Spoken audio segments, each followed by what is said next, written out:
ਵਾਹਿਗੁਰੂ ਜੀ ਕਾ ਖਾਲਸਾ ਵਾਹਿਗੁਰੂ ਜੀ ਕੀ ਫਤਿਹ। ਅਮਰੀਕਾ ਦੇ ਵਿੱਚ RCN ਤੇ ਟਾਈਮ ਵਾਰਨਰ ਕੇਬਲ ਰਾਹੀਂ, ਕੈਨੇਡਾ ਦੇ ਵਿੱਚ ਬੈਲ ਕੇਬਲ ਨੈਟਵਰਕ ਰਾਹੀਂ ਤੇ ਵਰਲਡ ਵਾਈਡ ਗਲੋਬਲ CPN, ਜਾਦੂ, roku, TV84 ਦੀ ਐਪ ਜਾਂ ਫਿਰ ਫੇਸਬੁੱਕ ਰਾਹੀਂ ਸਾਡੇ ਨਾਲ ਜੁੜੇ ਹੋਏ ਸਾਰੇ ਦਰਸ਼ਕਾਂ ਦਾ ਮੈਂ ਅਮਰਵੀਰ ਸਿੰਘ ਅੱਜ ਦੇ ਪ੍ਰੋਗਰਾਮ ਵਿੱਚ ਤਹਿ ਦਿਲੋਂ ਆਪ ਸਭ ਦਾ ਸਵਾਗਤ ਕਰਦਾ। ਵਿਊਅਰਸ, ਪਿਛਲੇ ਦਿਨਾਂ ਦੇ ਵਿੱਚ ਅਸੀਂ ਸਿੱਖਲੀਗਰ ਸਿੱਖਾਂ ਦੀ ਜਿਹੜੀ ਤਰਾਸਦੀ ਹੈਗੀ ਹੈ ਜਾਂ ਜੋ ਉਹਨਾਂ ਦੀ ਸਥਿਤੀ ਬਣੀ ਹੋਈ ਹੈ ਖਾਸ ਤੌਰ 'ਤੇ ਮਹਾਰਾਸ਼ਟਰ ਅਤੇ ਮੱਧ ਪ੍ਰਦੇਸ਼ ਦੇ ਇਲਾਕੇ ਦੇ ਵਿੱਚ, ਉਸ ਬਾਰੇ ਅਸੀਂ ਚਰਚਾ ਕੀਤੀ ਹੈ TV84 ਦੇ ਉੱਪਰ ਕਿ ਕਿਵੇਂ ਉਹਨਾਂ ਨੂੰ ਇਲੀਗਲ ਹਥਿਆਰ ਬਣਾਉਣ ਤੇ ਵੇਚਣ ਦੇ ਨਾਂ ਹੇਠ ਜਿਹੜਾ ਸਥਾਨਕ ਪ੍ਰਸ਼ਾਸਨ ਹੈਗਾ, ਸਥਾਨਕ ਸਰਕਾਰ ਹੈਗੀ ਹੈ, ਉਹਦੇ ਵੱਲੋਂ ਟਾਰਗੇਟ ਕੀਤਾ ਜਾ ਰਿਹਾ ਹੈ ਤੇ ਉਹਨਾਂ ਦੇ ਉੱਪਰ ਕਰੀਬ 600 ਦੇ ਕਰੀਬ ਕੇਸ ਦਰਜ ਕੀਤੇ ਗਏ ਨੇ। ਦਰਜਨਾਂ ਸਿੱਖਲੀਗਰ ਸਿੱਖਾਂ ਨੂੰ ਗ੍ਰਿਫਤਾਰ ਕੀਤਾ ਗਿਆ। ਇਹ ਸਾਰੇ ਘਟਨਾਕ੍ਰਮ ਤੋਂ ਬਾਅਦ SGPC ਵੱਲੋਂ ਵੀ ਇੱਕ ਵਫਦ ਬਣਾ ਕੇ ਭੇਜਿਆ ਗਿਆ ਸੀ ਜਿਨ੍ਹਾਂ ਨੇ ਉੱਥੇ ਜਾ ਕੇ ਤੱਥ ਲੱਭਣੇ ਸੀ ਕਿ ਇਹਦੀ ਜਾਂਚ ਕਰਨੀ ਸੀ ਕਿ ਇਹ ਕੀ ਮਾਮਲਾ ਹੈਗਾ ਤੇ ਇਹਦੀ ਜੜ ਤੱਕ ਪਹੁੰਚਣਾ ਸੀ। ਨਾਲ ਹੀ ਲਾਸਟ ਵੀਕਐਂਡ ਜਿਹੜਾ ਲੰਘਿਆ ਹੈਗਾ, ਉਦੋਂ ਇੰਦੌਰ ਦੇ ਵਿੱਚ ਇੱਕ ਮਹਾਸਭਾ ਮਹਾਪੰਚਾਇਤ ਹੋਈ ਹੈ ਜਿੱਥੇ ਸਿੱਖ ਜਥੇਬੰਦੀਆਂ ਦਾ ਇਕੱਠ ਹੋਇਆ ਸੀ ਜਿਨ੍ਹਾਂ ਨੇ ਇਸ ਮਾਮਲੇ ਦੇ ਉੱਪਰ ਵਿਚਾਰ ਚਰਚਾ ਕੀਤੀ ਹੈ ਤੇ ਅਗਲੀ ਕੀ ਰਣਨੀਤੀ ਹੋਣੀ ਚਾਹੀਦੀ ਹੈ ਇਸ ਬਾਰੇ ਵੀ ਉੱਥੇ ਵਿਚਾਰਾਂ ਹੋਈਆਂ ਨੇ। ਸੋ SGPC ਵੱਲੋਂ ਜਿਹੜਾ ਵਫਦ ਉੱਥੇ ਭੇਜਿਆ ਗਿਆ ਸੀ ਉਹਦੇ 4 ਮੈਂਬਰੀ ਵਫਦ ਦੇ ਇੱਕ ਮੈਂਬਰ ਅਨੰਦਪੁਰ ਸਾਹਿਬ ਤੋਂ ਸਰਦਾਰ ਕਰਨੈਲ ਸਿੰਘ ਪੰਜੋਲੀ, ਜਿਹੜੇ SGPC ਮੈਂਬਰ ਹੈਗੇ ਅਨੰਦਪੁਰ ਸਾਹਿਬ ਤੋਂ, ਉਹ ਅੱਜ ਸਾਡੇ ਨਾਲ ਅੱਜ ਦੀ ਜਿਹੜੀ ਵਿਚਾਰ ਚਰਚਾ ਹੈਗੀ ਹੈ ਉਹਦੇ ਲਈ ਫੋਨ ਲਾਈਨ ਤੇ ਜੁੜ ਚੁੱਕੇ ਨੇ। ਹਾਂਜੀ ਪੰਜੋਲੀ ਸਾਹਿਬ, ਵਾਹਿਗੁਰੂ ਜੀ ਕਾ ਖਾਲਸਾ ਵਾਹਿਗੁਰੂ ਜੀ ਕੀ ਫਤਿਹ। ਵਾਹਿਗੁਰੂ ਜੀ ਕਾ ਖਾਲਸਾ ਵਾਹਿਗੁਰੂ ਜੀ ਕੀ ਫਤਿਹ ਜੀ। ਪੰਜੋਲੀ ਸਾਹਿਬ, ਤੁਹਾਡਾ ਸਵਾਗਤ ਹੈ ਅੱਜ ਦੇ ਸ਼ੋਅ ਦੇ ਵਿੱਚ। ਧੰਨਵਾਦ ਜੀ, ਬਹੁਤ ਮਿਹਰਬਾਨੀ, ਸ਼ੁਕਰੀਆ। ਪੰਜੋਲੀ ਸਾਹਿਬ, ਜਿਹੜਾ ਤੁਸੀਂ SGPC ਵੱਲੋਂ ਤੁਹਾਨੂੰ ਟਾਸਕ ਦਿੱਤੀ ਗਈ ਸੀ ਉੱਥੇ ਜਾ ਕੇ ਇਸ ਸਾਰੇ ਮਾਮਲੇ ਦੀ ਜੜ ਤੱਕ ਪਹੁੰਚਣ ਦੀ, ਤੁਹਾਡੀ ਜਾਂਚ ਦੇ ਵਿੱਚ ਜਾਂ SGPC ਰਿਪੋਰਟ ਦੇ ਵਿੱਚ ਕੀ ਸਾਹਮਣੇ ਆਇਆ, ਕੀ ਕਹਿਣਾ ਚਾਹੋਗੇ ਇਸ ਬਾਰੇ? ਤੇ ਜਿਹੜੀ ਮਹਾਸਭਾ ਉੱਥੇ ਹੋਈ ਹੈ ਉਹਦੇ ਵਿੱਚ ਕੀ ਰਿਜ਼ੋਲਵ ਕੀਤਾ ਗਿਆ? ਦੇਖੋ ਜੀ, ਅਸਲ ਵਿੱਚ ਗੱਲ ਇਹ ਸੀ ਵੀ ਇਹ ਜਿਹੜੇ ਸਿੱਖਲੀਗਰ ਸਿੱਖ ਨੇ, ਜੋ ਮੈਨੂੰ ਮਤਲਬ ਮੈਂ ਜਿੰਨਾ ਕੁ ਪੜ੍ਹਿਆ, ਜਿੰਨਾ ਕੁ ਸੁਣਿਆ, ਜਿੰਨਾ ਕੁ ਉੱਥੇ ਦੇ ਬੰਦਿਆਂ ਨਾਲ ਮਤਲਬ ਗੱਲਾਂ ਬਾਤਾਂ ਹੋਈਆਂ ਨੇ, ਅਸਲ ਵਿੱਚ ਇਹ ਸਾਰਾ ਜਿਹੜੇ ਲੋਕ ਸੀ ਇਹ ਕਿਸੇ ਸਮੇਂ ਗੁਰੂ ਹਰਗੋਬਿੰਦ ਪਾਤਸ਼ਾਹ ਜੀ ਨੂੰ ਵੀ ਹਥਿਆਰ ਬਣਾ ਕੇ ਤਿਆਰ ਕਰਕੇ ਦਿੰਦੇ ਰਹੇ ਨੇ ਜੀ। ਬਿਲਕੁਲ। ਗੁਰੂ ਗੋਬਿੰਦ ਸਿੰਘ ਪਾਤਸ਼ਾਹ ਜੀ ਨੂੰ ਵੀ ਇਹਨਾਂ ਨੇ ਹਥਿਆਰ ਦਿੱਤੇ ਨੇ। ਫਿਰ ਉਸ ਤੋਂ ਬਾਅਦ ਬਾਬਾ ਬੰਦਾ ਸਿੰਘ ਬਹਾਦਰ, ਉਹਦੇ ਬਾਅਦ ਜਿਹੜੇ ਸਿੱਖ ਜਰਨੈਲ ਜਿਨ੍ਹਾਂ ਨੇ ਮੁਗਲ ਸਲਤਨਤ ਨਾਲ ਲੜਾਈਆਂ ਲੜੀਆਂ ਨੇ, ਉਹਨਾਂ ਨੂੰ ਸਾਰਿਆਂ ਨੂੰ ਹਥਿਆਰ ਮੁਹੱਈਆ ਕਰਾਉਂਦੇ ਰਹੇ ਜੀ। ਫਿਰ ਇੱਕ ਸਮਾਂ ਐਸਾ ਆਇਆ ਜਦੋਂ ਜ਼ਕਰੀਆ ਖਾਨ, ਮੀਰ ਮਨੂੰ, ਫਰਖਸ਼ੀਆ, ਜਿਹੜੇ ਬਹੁਤ ਜ਼ਾਲਮ ਹੁਕਮਰਾਨ ਸੀ, ਜਿਨ੍ਹਾਂ ਨੇ ਖੁੱਲ੍ਹੇਆਮ ਇਹ ਐਲਾਨ ਕਰ ਦਿੱਤਾ ਕਿ ਜਿਹੜਾ ਵੀ ਸਿੱਖ ਮਤਲਬ ਤੁਹਾਨੂੰ ਨਜ਼ਰ ਪੈਂਦਾ ਉਹਦਾ ਸਿਰ ਕਤਲ ਕਰਕੇ ਲਿਆਓ, ਉਹਨੂੰ ਅਫਗਾਨੇ ਵਿੱਚ 80 ਰੁਪਏ ਜਿਹੜੇ ਨੇ ਇਨਾਮ ਵਜੋਂ ਦਿੱਤੇ ਜਾਣਗੇ। ਇੱਕ ਬਹੁਤ ਵਿਛੜਾ ਸਮਾਂ ਸੀ। ਐਸੇ ਸਮੇਂ ਦੇ ਵਿੱਚ ਫਿਰ ਇਹ ਲੋਕ ਜਿਹੜੇ ਸੀ, ਕਿਉਂਕਿ ਇਹਨਾਂ ਦਾ ਹੋਰ ਕੋਈ ਕਾਰੋਬਾਰ ਨਹੀਂ ਸੀ, ਇਹਨਾਂ ਦਾ ਕਾਰੋਬਾਰ ਕੇਵਲ ਤੇ ਕੇਵਲ ਹਥਿਆਰ ਬਣਾਉਣਾ ਸੀ। ਇਹ ਫਿਰ ਇਹਨਾਂ ਨੇ ਆਪਣੀ ਇੱਕ ਸੇਫ ਜਗ੍ਹਾ ਵੇਖੀ ਵੀ ਜਿੱਥੇ ਦੂਰ ਦਰਾਡੇ ਜੰਗਲ ਸੀ ਦੇਸ਼ ਦੇ ਅੰਦਰ, ਭਾਵੇਂ ਕਿਸੇ ਵੀ ਥਾਂ ਇਹਨਾਂ ਨੂੰ ਲੱਭੇ, ਛੱਤੀਸਗੜ੍ਹ 'ਚ ਲੱਭੇ, ਮੱਧ ਪ੍ਰਦੇਸ਼ 'ਚ ਲੱਭੇ, ਮਹਾਰਾਸ਼ਟਰ 'ਚ ਲੱਭੇ, ਇਹ ਜਿੱਥੇ ਵੀ ਕਿਤੇ ਮਤਲਬ ਇਸ ਕਿਸਮ ਦੇ ਜੰਗਲ ਲੱਭੇ ਜਿੱਥੇ ਇਹਨਾਂ ਨੂੰ ਆਪਣੇ ਆਪ ਨੂੰ ਸੇਫ ਸਮਝਦੇ ਸੀ, ਉਹਨਾਂ ਵਿੱਚ ਸਾਰੇ ਲੋਕ ਉੱਥੇ ਮਤਲਬ ਚਲੇ ਗਏ ਜੀ। ਪੀੜ੍ਹੀ ਦਰ ਪੀੜ੍ਹੀ ਇਹ ਮਤਲਬ ਉੱਥੇ ਰਹਿ ਰਹੇ ਨੇ। ਇਹਨਾਂ ਨੂੰ ਇਸ ਗੱਲ ਦਾ ਗਿਆਨ ਨਹੀਂ ਹੈ ਕਿ ਅਸੀਂ ਕਿੱਥੋਂ ਆਏ ਹਾਂ, ਕਿਹੜਾ ਸਾਡਾ ਪਿੰਡ ਹੈ, ਸਾਡਾ ਪਿਛੋਕੜ ਕੀ ਹੈ, ਇਹਨਾਂ ਨੂੰ ਬਹੁਤੀ ਜਾਣਕਾਰੀ ਨਹੀਂ ਹੈ ਇਸ ਗੱਲ ਦੀ। ਤੇ ਜਦੋਂ ਅਸੀਂ ਗਏ ਆ ਇਹਨਾਂ ਦੇ ਪਿੰਡਾਂ ਵਿੱਚ, ਅਸੀਂ ਜਿਹੜੇ ਇੰਦੌਰ ਸ਼ਹਿਰ ਤੋਂ ਤਕਰੀਬਨ ਕੋਈ 350 ਕਿਲੋਮੀਟਰ ਹੈ, ਕੋਈ 250 ਕਿਲੋਮੀਟਰ ਹੈ, ਤੇ ਇੱਕ ਪਿੰਡ ਜਿਹੜਾ ਪੰਚੋਰੀ ਪਿੰਡ ਹੈ, ਇੱਕ ਉਹ ਤਕਰੀਬਨ 200 ਕਿਲੋਮੀਟਰ ਦੂਰ ਇੱਕ ਜੰਗਲ ਹੈ। ਜੰਗਲ ਦੇ ਵਿੱਚ 20 ਕਿਲੋਮੀਟਰ ਜੰਗਲ ਜਾਣਾ ਪੈਂਦਾ, ਜਦੋਂ ਵੀ ਉੱਪਰ 5 ਕਿਲੋਮੀਟਰ ਪਹਾੜੀ ਹੈ, ਪਹਾੜੀ ਦੇ ਉੱਤੇ ਇਹ ਲੋਕ ਰਹਿੰਦੇ ਜੀ। ਤੇ ਇਹ ਅਸੀਂ ਜਿਹੜੀ ਇੱਕ ਗੱਲ ਮਤਲਬ ਸਰਕਾਰ ਜਿਹੜੀ ਇੱਕ ਗੱਲ ਕਰਦੀ ਹੈ ਕਿ ਇਹ ਹਥਿਆਰ ਬਣਾਉਂਦੇ ਨੇ, ਅਸਲ ਵਿੱਚ ਇਹਨਾਂ ਦਾ ਜੱਦੀ ਪਸ਼ਤੈਨੀ ਕਿੱਤਾ, ਇਹ ਇੱਕ ਵਿਰਾਸਤੀ ਮਤਲਬ ਕਿੱਤਾ, ਇਹਨਾਂ ਦਾ ਵਿਰਾਸਤੀ ਕਿੱਤਾ, ਤੇ ਵਿਰਾਸਤੀ ਕਿੱਤੇ ਦੇ ਆਧਾਰ ਤੇ ਇਹ ਲੋਕ ਕੰਮ ਕਰੀ ਜਾ ਰਹੇ ਨੇ। ਜਿੰਨਾ ਚਿਰ ਬੀਜੇਪੀ ਦੀ ਸਰਕਾਰ, ਕਾਂਗਰਸ ਦੀ ਸਰਕਾਰ ਰਹੀ, ਕਾਂਗਰਸ ਦੀ ਸਰਕਾਰ ਵਿੱਚ ਕਦੇ ਕਾਂਗਰਸ ਨੇ ਇਹਨਾਂ ਨੂੰ ਮਤਲਬ ਰੋਕਣ ਟੋਕਣ ਦਾ ਯਤਨ ਨਹੀਂ ਕੀਤਾ, ਕਿਉਂਕਿ ਕਾਂਗਰਸ ਨੂੰ ਇਸ ਗੱਲ ਦਾ ਸਾਰ ਸੀ ਵੀ ਇਹਨਾਂ ਕੋਲ ਹੋਰ ਕੋਈ ਸਾਧਨ ਨਹੀਂ ਰੋਟੀ ਦਾ, ਨਾ ਉੱਥੇ ਕੋਈ ਫੈਕਟਰੀ ਲੱਗ ਸਕਦੀ ਹੈ, ਨਾ ਇਹਨਾਂ ਕੋਲ ਜ਼ਮੀਨ ਆ ਵੀ ਜਿੱਥੇ ਖੇਤੀ ਕਰ ਸਕਣ, ਨਾ ਇੱਥੇ ਉੱਥੇ ਦੁਕਾਨਾਂ ਹੋ ਸਕਦੀਆਂ ਨੇ, ਉੱਥੇ ਕੁਝ ਨਹੀਂ ਹੋ ਸਕਦਾ ਸਵਾਏ ਇਸ ਕੰਮ ਤੋਂ।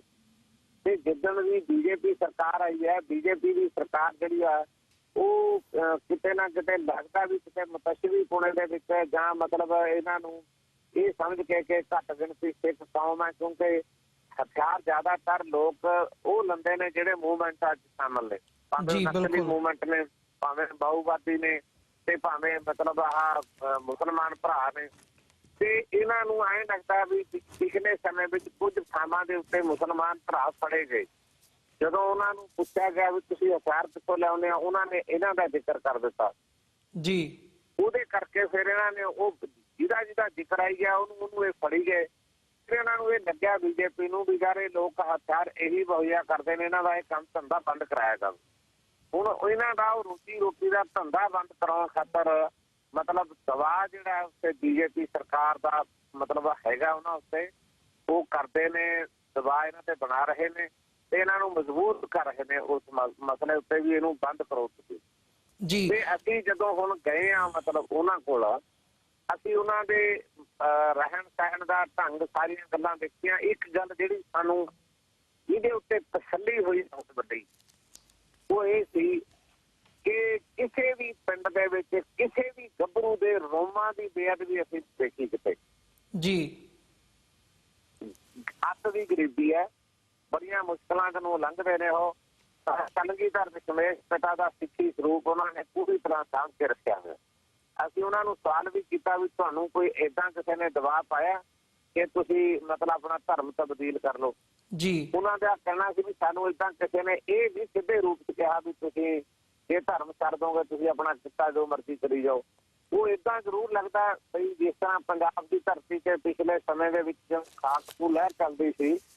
ਮੈਨੂੰ ਯਾਦ ਆ ਇੱਕ ਵਾਰੀ, ਹਾਲਾਂਕਿ ਮੈਂ ਤਾਂ ਕੋਈ ਹਥਿਆਰਬੰਦ ਮੂਵਮੈਂਟ ਦੇ ਵਿੱਚ ਨਹੀਂ ਸੀ, ਪਰ ਹਥਿਆਰਬੰਦ ਮੂਵਮੈਂਟ ਵਾਲਿਆਂ ਦਾ ਸਪੋਰਟਰ ਜ਼ਰੂਰ ਸੀ। ਮੈਂ ਆਪਣਾ ਉੱਥੋਂ ਸ਼ੇਰਪੁਰ ਤੋਂ ਬੋਲ ਕੇ ਆਇਆ, ਮੇਰੇ ਪੀੜੀ ਪੱਗ ਬੰਨੀ ਵੀ ਸੀ, ਐਨਕਾਂ ਲੱਗੇ ਮੈਂ ਤਾਂ ਲੋਈ ਮੇਰੇ ਦਾਲੇ, ਤੇ ਮੈਂ ਧੂਰੀ ਜਦੋਂ ਆਇਆ ਮੇਰੇ ਨਾਲ ਇੱਕ ਸਿੰਘ ਸੀ, ਅਸੀਂ ਮੋਟਰਸਾਈਕਲ ਦੇ ਉੱਤੇ ਸੀ, ਤੇ ਸਾਨੂੰ ਪੁਲਿਸ ਨੇ ਬਿਨਾਂ ਹੀ ਕਿਸੇ ਕਾਰਨ ਸਾਨੂੰ ਚੁੱਕਿਆ ਚੱਕ ਕੇ ਥਾਣੇ 'ਚ ਲੈ ਗਏ, ਗੇਟ ਬੰਦ ਕਰਕੇ ਜੀ ਸਾਡੀ ਇਨਵੈਸਟੀਗੇਸ਼ਨ ਸ਼ੁਰੂ ਕਰ ਦਿੱਤੀ ਜੀ। ਮਤਲਬ ਇਸ ਕਰਕੇ ਕਿ ਅਸੀਂ ਸਿੱਖ ਹਾਂ, ਸਾਡਾ ਇੱਕ ਪਹਿਰਾਵਾ ਜਿਹੜਾ ਉਹ ਦੂਜਿਆਂ ਨਾਲੋਂ ਵੱਖਰਾ, ਤੇ ਏਦਾਂ ਉਹ ਜ਼ਰੂਰ ਮਹਿਸੂਸ ਕਰਦੇ ਨੇ ਵੀ ਹੁਣ ਇਹ ਜ਼ਰੂਰ ਹੋ ਰਿਹਾ ਯਾਰ ਇਹ ਸਿੱਖਾ ਸਿੱਖਲੀਗਰ, ਯਾਰ ਇਹਦੇ ਕੋਲ ਜ਼ਰੂਰ ਕੁਝ ਹੋਏਗਾ ਜੀ। ਬਿਲਕੁਲ ਪੰਜੋਲੀ ਸਾਹਿਬ, ਜਿਹੜੀਆਂ ਰਿਪੋਰਟਾਂ ਵੀ ਉੱਥੋਂ ਗਰਾਊਂਡ ਤੋਂ ਪਹਿਲਾਂ ਮੀਡੀਆ ਰਿਪੋਰਟਾਂ ਜਾਂ ਜਿਹੜੀਆਂ ਜਿੰਨੀ ਕੁ ਇਨਫੋਰਮੇਸ਼ਨ 1 to 1 ਵੀ ਸਾਹਮਣੇ ਆਉਂਦੀ, ਉਹਦੇ ਵਿੱਚ ਆਉਂਦਾ ਹੈ ਕਿ ਜਿਹੜੇ ਹਥਿਆਰ ਬਣਾਉਣ ਵਾਲੇ ਵੀ ਹੈਗੇ ਆ ਉਹ ਬਹੁਤ ਥੋੜੀ ਆਬਾਦੀ ਹੈਗੀ ਹੈ, ਬਹੁਤ ਥੋੜੇ ਲੋਕ ਨੇ ਉੱਦਾਂ ਦੇ, ਜਾਂ ਜਿਹੜੇ ਬਹੁਤੇ ਹੋਰ ਨੇ ਉਹ ਚਾਕੂਆਂ ਦਾ ਕੰਮ ਕਰਨ ਵਾਲੇ, ਜਾਂ ਜਿਹੜਾ ਹੋਰ ਭਾਂਡਿਆਂ ਦਾ ਸਮਾਨ ਹੁੰਦਾ ਘਰ ਦੇ ਵਿੱਚ ਵਰਤਣ ਵਾਲਾ ਸਮਾਨ, ਉੱਦਾਂ ਦੇ ਜਿਹੜੇ ਔਜ਼ਾਰ ਨੇ ਜਾਂ ਬਰਤਨ ਨੇ ਉਹ ਬਣਾਉਣ ਦਾ ਕੰਮ ਵੀ ਕਰਦੇ ਨੇ। ਪਰ ਜਦੋਂ ਪ੍ਰਸ਼ਾਸਨ ਵੱਲੋਂ ਟਾਰਗੇਟ ਕੀਤਾ ਜਾ ਰਿਹਾ ਹੈ ਤਾਂ ਇੱਕ ਜਨਰਲਾਈਜ਼ ਕਰਕੇ ਸਾਰੀ ਜਿਹੜੀ ਸਿੱਖਲੀਗਰ ਸਿੱਖਾਂ ਦੀ ਆਬਾਦੀ ਹੈ ਉਹਨੂੰ ਟਾਰਗੇਟ ਕੀਤਾ ਜਾ ਰਿਹਾ ਹੈ। ਇਸ ਬਾਰੇ ਤੁਸੀਂ ਕੀ ਕਹਿਣਾ ਚਾਹੋਗੇ? ਦੇਖੋ ਇਹ ਤਾਂ ਕੋਈ ਦੋਰਾਵਾ ਨਹੀਂ, ਮਤਲਬ ਉਹਨਾਂ ਨਾਲ ਹੁਣ ਉਹਨਾਂ ਨਾਲ ਜੋ ਕੁਝ ਵੀ ਹੋ ਰਿਹਾ ਉਹ ਇਸ ਕਰਕੇ ਨਹੀਂ ਹੋ ਰਿਹਾ ਕਿ ਹਥਿਆਰ ਬਣਾਉਂਦੇ ਨੇ, ਹੁਣ ਉਹਨਾਂ ਨਾਲ ਇਸ ਕਰਕੇ ਵੀ ਹੋ ਰਿਹਾ ਵੀ ਇਹ ਸਿੱਖਲੀਗਰ ਸਿੱਖ ਨੇ, ਇਹਨਾਂ ਦੀ ਕਿਤੇ ਨਾ ਕਿਤੇ ਮਤਲਬ ਪਿਛਲੀ ਜਿਹੜੀ ਅਟੈਚਮੈਂਟ ਆ ਹਥਿਆਰ ਬਣਾਉਣ ਵਾਲਾ ਜਿਹੜਾ ਇਹਨਾਂ ਦਾ ਵਿਰਾਸਤੀ ਕੀਤਾ ਹੈ, ਇਹ ਉਹਨਾਂ ਨੂੰ ਦਿੰਦੇ ਨੇ ਲੋਕ। ਹੁਣ ਉਹ ਕਿਹੜਾ ਇਸ ਕਰਕੇ ਦਿੰਦੇ ਨੇ ਵੀ ਇਹ ਬੰਦੇ ਕੀ ਕਰਦੇ ਨੇ, ਅਗਲਾ ਗਿਆ ਹਥਿਆਰ ਲੈ ਆ, ਉਹਨਾਂ ਨੂੰ ਕੀ ਪਤਾ ਕਿਹੜੀ ਮੂਵਮੈਂਟ ਦਾ ਬੰਦਾ ਕਿੱਥੇ ਜਾਂਦਾ, ਉਹ ਕਿਹੜਾ ਨੂੰ ਦੱਸ ਕੇ ਲੈ ਕੇ ਆਉਂਦੇ ਨੇ। ਮਤਲਬ ਇਹ ਇਸ ਢੰਗ ਨਾਲ ਉਹਨਾਂ ਨਾਲ ਵਿਤਕਰਾ ਕਰਨਾ ਵੀ ਇਹ ਸਿੱਖ ਨੇ, ਸਿੱਖਲੀਗਰ ਸਿੱਖ ਨੇ, ਇਹ ਗੱਲ ਜਿਹੜੀ ਕਿ ਬੜੀ ਮਾੜੀ ਹੈ, ਇਹ ਬੜੀ ਨਿੰਦਣਯੋਗ ਹੈ। ਅਸੀਂ ਮੀਡੀਆ ਨੂੰ ਵੀ ਕਿਹਾ ਤੇ ਉਹਦੇ ਲਈ ਅਸੀਂ ਮਤਲਬ ਜਿਹੜਾ ਉੱਥੇ ਦਾ ਅਸੀਂ ਦੂਸਰੇ ਡੈਲੀਗੇਸ਼ਨ ਦੇ ਵਿੱਚ ਜਾਵਾਂਗੇ, ਪ੍ਰਾਈਮ ਮਿਨਿਸਟਰ ਨੂੰ ਮਿਲਾਂਗੇ, ਉਹਨਾਂ ਨੂੰ ਵੀ ਮਿਲਾਂਗੇ, ਮੁੱਖ ਮੰਤਰੀ ਸਾਹਿਬ ਨੂੰ। ਪਰ ਜਿਹੜੀ ਇੱਕ ਗੱਲ ਅਗਲੀ ਜਿਹੜੀ ਦੇਖਣ ਵਾਲੀ ਉਹ ਇਹ ਹੈ ਕਿ ਉਹ ਸਦੀਆਂ ਤੋਂ ਉੱਥੇ ਬਸੇ ਹੋਏ ਨੇ। ਦੇਖੋ ਉੱਥੇ ਇੱਕ ਜਿਹੜੇ ਆਦਿਵਾਸੀ ਲੋਕ ਨੇ ਉਹਨਾਂ ਨੂੰ ਸਪੈਸ਼ਲ ਮਤਲਬ ਆਪਣਾ ਉਹਨਾਂ ਨੂੰ ਬਕਾਇਦਾ ਸਪੈਸ਼ਲ ਅਧਿਕਾਰ ਦਿੱਤੇ ਗਏ ਹੋਏ ਨੇ ਜੀ।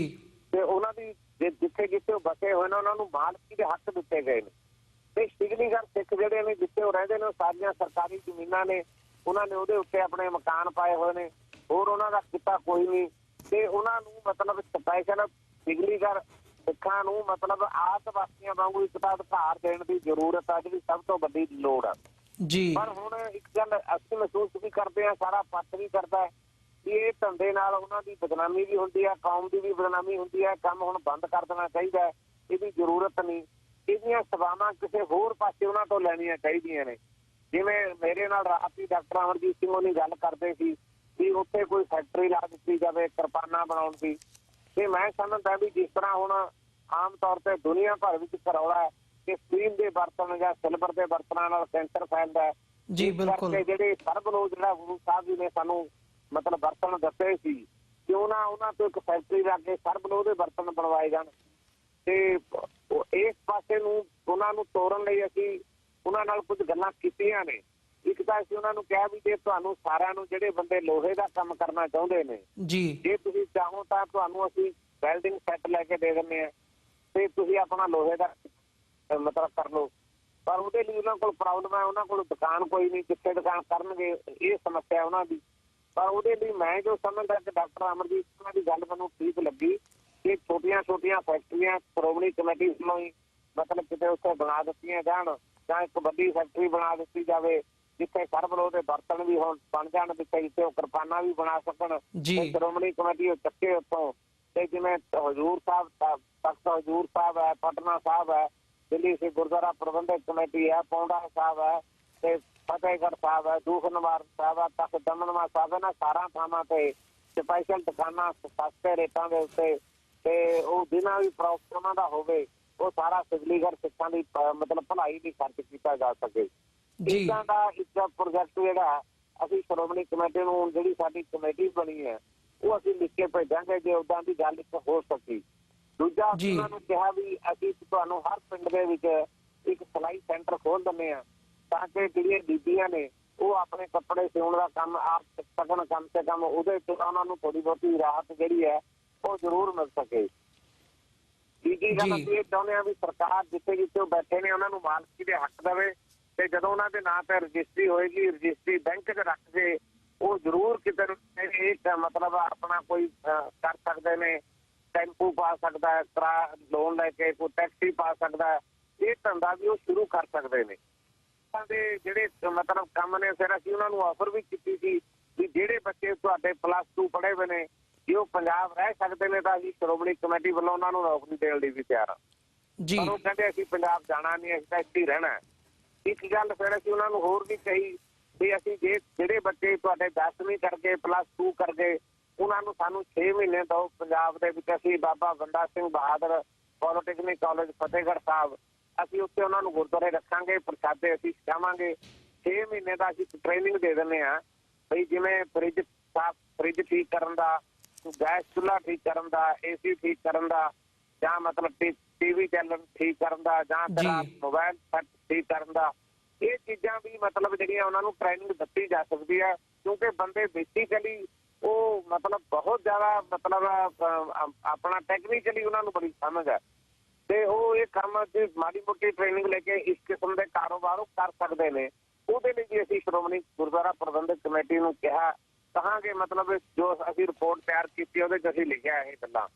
ਪਰ ਉਹਦੇ ਨਾਲ ਇੱਕ ਸਰਦਾਰ ਗੁਰਦੀਪ ਸਿੰਘ ਨੇ ਉੱਥੇ ਦੇ ਤਖਤ ਹਜ਼ੂਰ ਸਾਹਿਬ ਬੋਰਡ ਦੇ ਮੈਂਬਰ ਨੇ ਉਹ ਤੇ ਉਹ ਸਾਡੀ ਕਮੇਟੀ ਦੇ ਮੈਂਬਰ ਸੀ। ਉਹਨਾਂ ਨੇ ਕਿਹਾ ਸੀ ਵੀ ਮੇਰੇ ਕੋਲ ਟਰੱਕ ਹੈਗੇ ਨੇ, ਜੇ ਕੋਈ ਡਰਾਈਵਰੀ ਕਰਨਾ ਚਾਹੁੰਦਾ ਬੱਚਾ ਤਾਂ 100 ਡਰਾਈਵਰ ਮੈਂ ਰੱਖ ਸਕਦਾ ਵੀ ਮੈਂ ਹਰ ਇੱਕ ਨੂੰ 8000 ਰੁਪਇਆ ਤਨਖਾਹ ਦਊਂ, 2000 ਰੁਪਇਆ 200 ਰੁਪਇਆ ਡੇਲੀ ਦਾ ਮਤਲਬ ਮੈਂ ਭੱਤਾ ਦਊਂਗਾ। ਉਹ ਉਹਨਾਂ ਨੂੰ ਆਫਰ ਉਹਨਾਂ ਨੇ ਕੀਤੀ ਹੈ ਵੀ ਤੁਸੀਂ ਮੈਨੂੰ ਦੱਸ ਦਿਓ ਜਿੰਨੇ ਚਾਹੀਦੇ ਨੇ ਮੈਂ ਕੰਮ ਮਤਲਬ ਤੁਹਾਨੂੰ ਦੇ ਸਕਦਾ। ਲੇਬਰ ਵਿੱਚ ਵੀ ਉਹਨਾਂ ਨੇ ਕਿਹਾ ਸੀ ਵੀ ਲੇਬਰ ਦੇ ਵਿੱਚ ਮੈਂ ਠੇਕਾ ਲਿਆ ਵਾ ਤਾਰਾਂ ਵਿਛਾਉਣ ਦਾ, ਖੰਭੇ ਲਾਉਣ ਦਾ ਬਿਜਲੀ ਦੇ, ਉੱਥੇ ਵੀ ਮੈਂ ਪ੍ਰਬੰਧ ਕਰ ਸਕਦਾ। ਜੀ ਬਿਲਕੁਲ ਜਿਹੜੀਆਂ ਨੇ ਮਤਲਬ ਅਸੀਂ ਉਹਨਾਂ ਨੂੰ ਆਫਰਾਂ ਕਰਕੇ ਆਇਆ ਸਾਰੀਆਂ। ਜੀ ਪੰਜੋਲੀ ਸਾਹਿਬ ਤੁਸੀਂ ਗੱਲ ਕੀਤੀ ਹੈ ਹੁਣ ਜਿਹੜਾ ਤੁਸੀਂ ਡੈਲੀਗੇਸ਼ਨ ਦੇ ਰੂਪ ਦੇ ਵਿੱਚ ਉੱਥੇ ਗਏ ਸੀ ਤੇ ਜੋ ਤੁਸੀਂ ਉਹਨਾਂ ਨਾਲ 1 to 1 ਗੱਲਬਾਤ ਕੀਤੀ ਹੈ, ਮੈਂ ਥੋੜਾ ਜਿਹਾ ਤੁਹਾਡੇ ਕੋਲੋਂ ਮਹਾਪੰਚਾਇਤ ਬਾਰੇ ਜਾਣਨਾ ਚਾਹੂੰਗਾ ਇੰਦੌਰ ਦੇ ਵਿੱਚ ਜਿੱਥੇ ਪੰਥਕ ਜਥੇਬੰਦੀਆਂ ਵੀ ਪਹੁੰਚੀਆਂ ਸੀਗੀਆਂ, ਸ਼੍ਰੋਮਣੀ ਕਮੇਟੀ ਦੇ ਮੈਂਬਰ ਤੁਸੀਂ ਵੀ ਪਹੁੰਚੇ ਸੀ ਤੇ ਉੱਥੇ ਹੋਰ ਵੀ ਜਿਹੜਾ ਹੈਗਾ ਕਰੀਬ 20,000 ਦੇ ਕਰੀਬ ਸਿੱਖਾਂ ਦਾ ਇਕੱਠ ਹੋਇਆ। ਉੱਥੇ ਕੀ ਮਤਾ ਸਾਹਮਣੇ ਆਇਆ, ਕੀ ਵਿਚਾਰ ਚਰਚਾ ਉੱਥੇ ਹੋਈ ਹੈ ਤੇ ਉੱਥੋਂ ਕੀ ਰਿਜ਼ੋਲਵ ਨਿਕਲ ਕੇ ਸਾਹਮਣੇ ਆਇਆ? ਦੇਖੋ, ਮੈਂ ਇੱਕ ਗੱਲ ਤੁਹਾਨੂੰ ਬੜੀ ਸਪਸ਼ਟ ਕਰਨੀ ਚਾਹੁੰਦਾ। ਮੈਨੂੰ ਇਹ ਠੀਕ ਹੈ ਵੀ ਉੱਥੇ ਸਿੱਖਲੀਗਰ ਸਿੱਖਾਂ ਦੀ ਸ਼ਕਤੀ ਦਾ, ਉਹਨਾਂ ਦੀ ਏਕਤਾ ਦਾ ਪ੍ਰਦਰਸ਼ਨ ਤਾਂ ਹੋਇਆ, ਇਹ ਕੋਈ ਦੋ ਰਾਵਾਂ ਨਹੀਂ। ਪਰ ਕੋਈ ਠੋਸ ਗੱਲ ਜਿਹੜੀ ਕਰਨੀ ਚਾਹੀਦੀ ਸੀ ਉਹ ਉੱਥੇ ਨਹੀਂ ਕੀਤੀ ਗਈ ਕਿਸੇ ਬੰਦੇ ਵੱਲੋਂ ਵੀ। ਤੇ ਮੈਂ ਇੱਕ ਜਿਹੜਾ ਸੀ, ਮੈਂ ਇੱਕ ਗੱਲ ਕਹੀ ਸੀ ਵੀ ਇੱਕ ਤਾਂ ਸਰਕਾਰ ਬਿਨਾਂ ਦੇਰੀ, ਬਿਨਾਂ ਮਤਲਬ ਰੁਕਾਵਟ ਦੇ ਜਿੰਨੇ ਇਹਨਾਂ ਦੇ ਉੱਤੇ ਪਰਚੇ ਦਰਜ ਕੀਤੇ ਹੋਏ ਨੇ ਉਹ ਸਾਰੇ ਪਰਚੇ ਸਰਕਾਰ ਵਿਡਰਾ ਕਰੇ। ਦੂਸਰੀ ਗੱਲ, ਜਿੱਥੇ ਉਹ ਬੈਠੇ ਨੇ ਉਹਨਾਂ ਨੂੰ ਮਾਲਕੀ ਦੇ ਹੱਕ ਦੇਵੇ।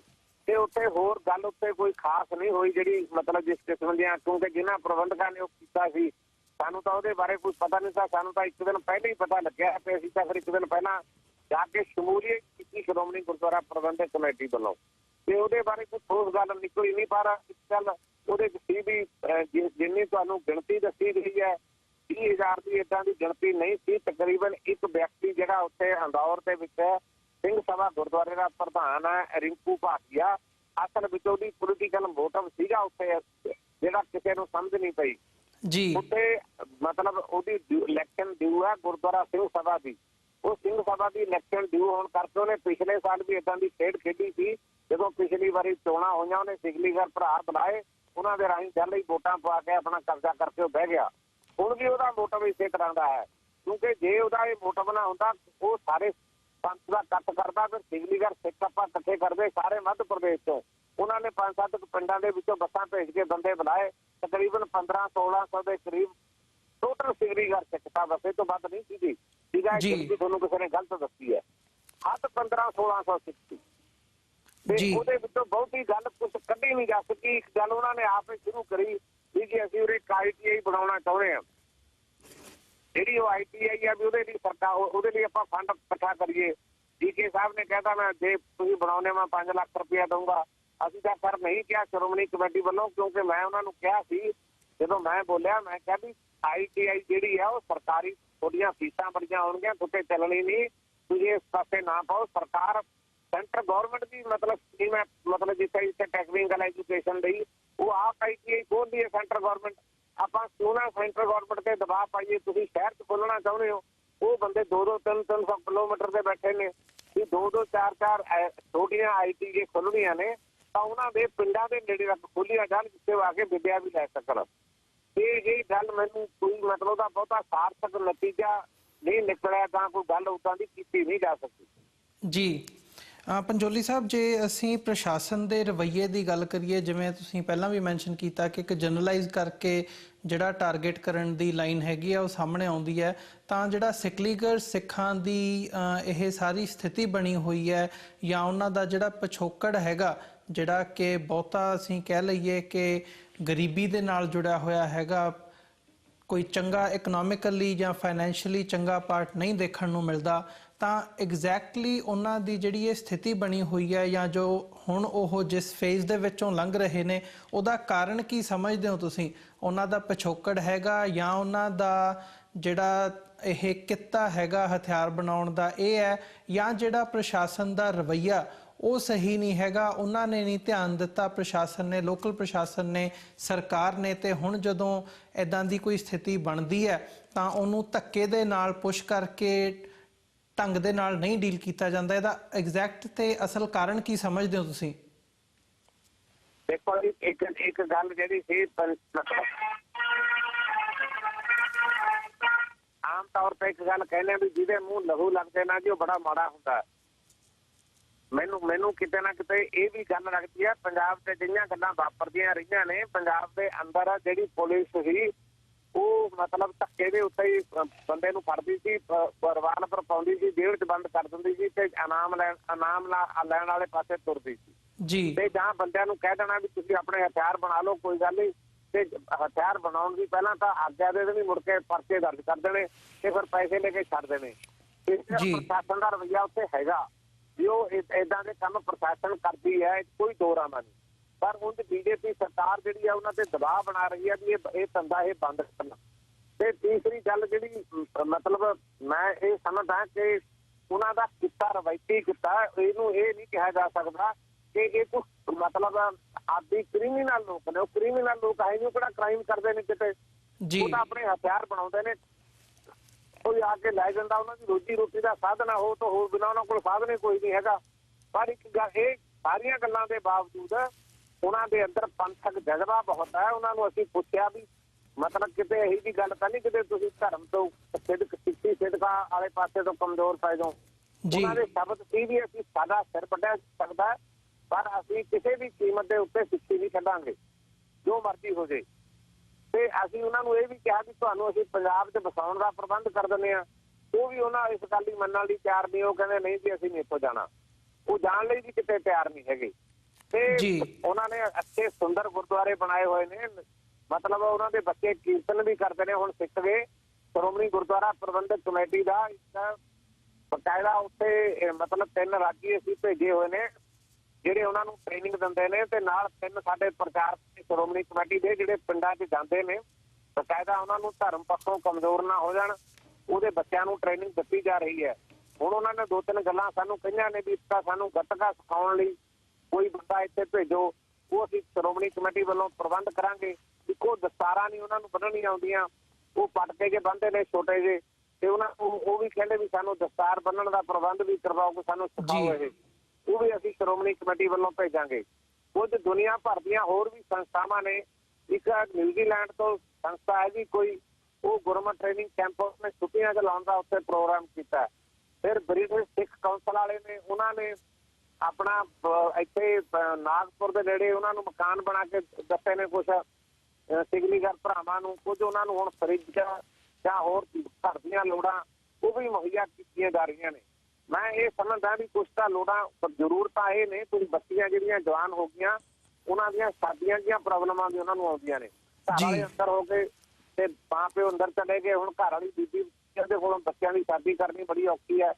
ਇੱਕ ਬੀਬੀ ਮੈਨੂੰ ਮਿਲੀ, ਉਹਦੀਆਂ 2 ਜਵਾਨ ਲੜਕੀਆਂ ਨੇ, ਰਿਸ਼ਤੇ ਉਹਨੇ ਕੀਤੇ ਹੋਏ ਨੇ, ਵਿਆਹ ਕਰਨ ਤੋਂ ਪ੍ਰੋਬਲਮ ਚ। ਇਸ ਕਿਸਮ ਦੀਆਂ ਪ੍ਰੋਬਲਮਾਂ ਉਹਨਾਂ ਦੀਆਂ ਮਤਲਬ ਹੈਗੀਆਂ ਨੇ, ਤੇ ਸ਼੍ਰੋਮਣੀ ਕਮੇਟੀ ਵੱਲੋਂ ਅਸੀਂ ਯਤਨ ਕਰਾਂਗੇ ਕਿ ਕੁਛ ਤਾਂ ਉਹਨਾਂ ਨੂੰ ਜਿਹੜੇ ਉਹਨਾਂ ਦੀਆਂ ਲੋੜਵੰਦ ਚੀਜ਼ਾਂ ਨੇ, ਜਿਵੇਂ ਉਹਨਾਂ ਨੂੰ ਗੁਰਦੁਆਰੇ ਸਾਹਿਬਾਨਾਂ 'ਚ ਬਰਤਨਾਂ ਦੀ ਜ਼ਰੂਰਤ ਹੈ, ਦਰੀਆਂ ਦੀ ਜ਼ਰੂਰਤ ਹੈ, ਕਾਰਪੈਟ ਲੋੜ ਹੈ, ਸੰਦੋਆ ਸਾਹਿਬ, ਹੋਰ ਚੀਜ਼ਾਂ ਅਸੀਂ ਸਾਰੇ ਸ਼੍ਰੋਮਣੀ ਕਮੇਟੀ ਵੱਲੋਂ ਉਹਨਾਂ ਨੂੰ ਭੇਜਾਂਗੇ ਜਿੰਨੀ ਛੇਤੀ ਹੋ ਸਕਿਆ। ਜੀ ਬਿਲਕੁਲ ਪੰਜੋਲੀ ਸਾਹਿਬ, ਇਸੇ ਦੇ ਨਾਲ ਸਾਡਾ ਜਿਹੜਾ ਹੁਣ ਸਮਾਂ ਵੀ ਸਮਾਪਤੀ ਦੇ ਵੱਲ ਜਾ ਰਿਹਾ ਹੈ। ਜਿਹੜੇ ਦਰਸ਼ਕ ਸਾਡੇ ਨਾਲ ਜੁੜੇ ਹੋਏ ਨੇ, ਸਾਨੂੰ ਅਮਰੀਕਾ ਕੈਨੇਡਾ ਦੇ ਵਿੱਚ, ਡਾਇਸਪੋਰਾ ਦੇ ਵਿੱਚ ਸਾਨੂੰ ਦੇਖ ਰਹੇ ਨੇ, ਉਹਨਾਂ ਨੂੰ ਕੀ ਕਹਿਣਾ ਚਾਹੋਗੇ ਇਸ ਸਾਰੇ ਮਸਲੇ ਬਾਰੇ? ਸਿੱਖਲੀਗਰ ਸਿੱਖਾਂ ਦਾ ਜੋ ਤੁਸੀਂ ਸਾਰਾ ਉੱਥੇ ਦੇਖ ਕੇ ਆਏ ਹੋ ਤੇ ਜੋ ਵਿਚਾਰ ਨੇ ਤੁਹਾਡੇ, ਅਸੀਂ ਉਹਨਾਂ ਨਾਲ ਸਾਂਝੇ ਕੀਤੇ ਨੇ, ਆਪਣੀ ਗੱਲ ਪਹੁੰਚਾਉਣ ਦੀ ਕੋਸ਼ਿਸ਼ ਕੀਤੀ ਹੈ, ਕੀ ਮੈਸੇਜ ਕੀ ਦੇਣਾ ਚਾਹੋਗੇ ਸਿੱਖ ਸੰਗਤਾਂ ਨੂੰ? ਦੇਖੋ ਜੀ, ਮੈਂ ਅਮਰੀਕਾ ਕੈਨੇਡਾ ਜਾਂ ਜਿੱਥੇ ਤੱਕ ਤੁਹਾਡਾ ਚੈਨਲ ਮਤਲਬ ਇੰਟਰਨੈਟ ਦੇ ਰਾਹੀਂ ਜਾਂਦਾ, ਮੈਂ ਉਹਨਾਂ ਸਾਰਿਆਂ ਨੂੰ ਹੱਥ ਜੋੜ ਕੇ ਨਿਮਰਤਾ ਸਹਿਤ ਅਪੀਲ ਕਰਦਾ ਕਿ ਇਹਦੇ ਵਿੱਚ ਸਾਨੂੰ ਸਾਡੀ ਕਿਸੇ ਕਿਸਮ ਦੀ ਵੀ ਕੋਈ ਰਾਜਨੀਤੀ ਨਹੀਂ।